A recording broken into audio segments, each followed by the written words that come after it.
I went to Alaba market and I went to meet marketers. I put like 5, 6 songs on a CD. Took a bus. I went to Ojo, Alaba. I can't forget that trip. It rained, so there's no window in the bus. There's no window, so half of me I was drenched by the time I got to Alaba. So I started going from marketer to marketer. I went to Albino. I got into Albino's shop. Yes, Albino was seated eating. He wasn't even looking at me. He had oil all over his mouth and he was eating abacha.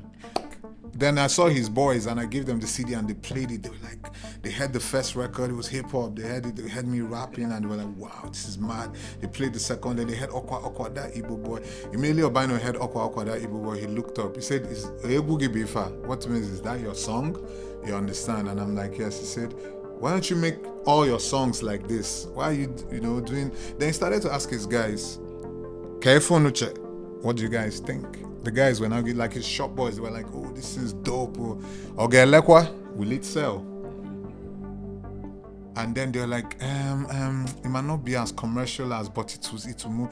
They say, "Biko wepeti anya, bring it out and give it back to him. This is not what I'm looking for." They were tying up all these Akanchawa CDs in tens of thousands and flavors albums. They were sending it to the east, north. That thing was my baptism into music. That's what changed my entire perspective about music. Because I said to myself, how can I be at the mercy of a trader, like a businessman that probably used to sell furniture, then moved to curtains, then moved to spare parts, then lands in music. So this is the guy A&R in my music. Okay, no problem. I moved from there to the second shop, Abu Ventures. Abu said, "No, he just paid Timaya 7 million naira and he's done for this year. That's just what he's going to focus on." In fact, I met the bankers that lent him the money in his shop. That shows you how powerful Alaba was at that point. This was before pre-Spotify, pre-Apple Music, pre-anything. Then I picked up my phone. I called a late friend of mine. His name is B Elect. Oh, B Elect. Yeah, so I called B and I'm like, "B, I'm tired of this trash. May his soul rest in perfect peace." That was my big homie. So he said, "No, Ili, I'm going to leave that market. You have to find something. Go to a guy called Ike the Don." Shout out to Ike the Don. He distributed my first album, didn't know me from anywhere, but he gave me one valuable lesson. When I got to Ike the Don's shop, I realized the shop looked different. Better furnished, better behaved staff.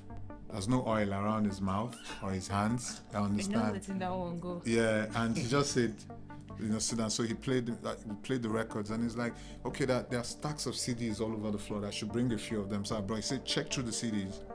There are mixed CDs, like compilations of different big songs." He said, "Tell me the artist that is the most reoccurrent in all the CDs." And it was Terry G.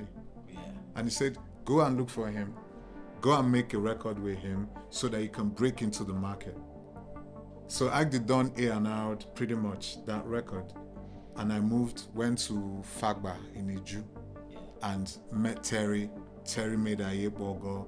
The rest is history. The opening lines are, "I dropped Igbo boy, everybody talk." Some said ILLBliss had a lot of gods for Lagos. Never. Some said it's the boy going nuts, Igbo people better than us. Never.